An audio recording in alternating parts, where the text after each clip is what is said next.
prescription for prosperity.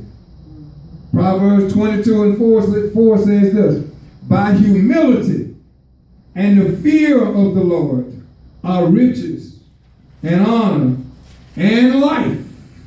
See, the fear of God. And I believe we need to have a healthy fear both ways. I believe we need to have a healthy fear of love and reverence for God, but we need to have a healthy fear of being scared of Him as well.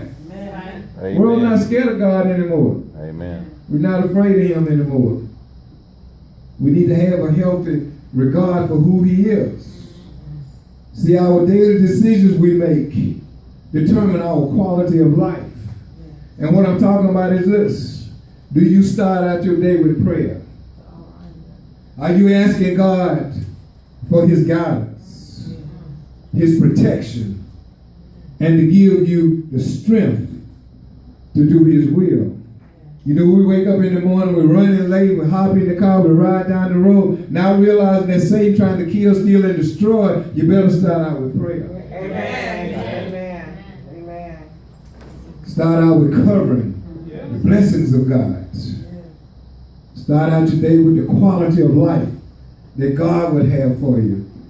Most people have allowed the world to deceive them into thinking that we are capable of handling our own business. Many folks are struggling and suffering needlessly, trying to be independent of God's help. So it's time for us to focus and to realize that God's way is the best way. Amen. And if you really think about it, it's the only way. Amen. See, we know that we can achieve monetary and material gain through our own efforts. But wealth and sustaining success can only be accomplished through God. You see folks dying and falling off when the stock market go, or situations go bad, lose houses, and folks get over their heads. But see, when God gives you something, He knows that you're able to keep it and sustain it because He gave it to you. God is not going to give you anything that cause you to fail. Whatever He gives you, He's going to put it in a position for you to be able to handle it. Yes. You know, some folks get a credit card and think it's free money.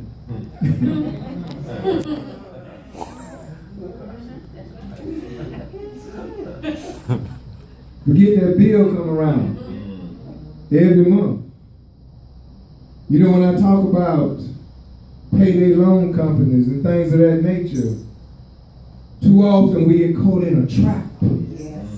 And when I'm talking about, you know, you get low on your bills and you need a few dollars, so you go to one of these title loan places and you put your car up. They give you about 1/3, if you're lucky, of what the car is worth. Now you got a payment.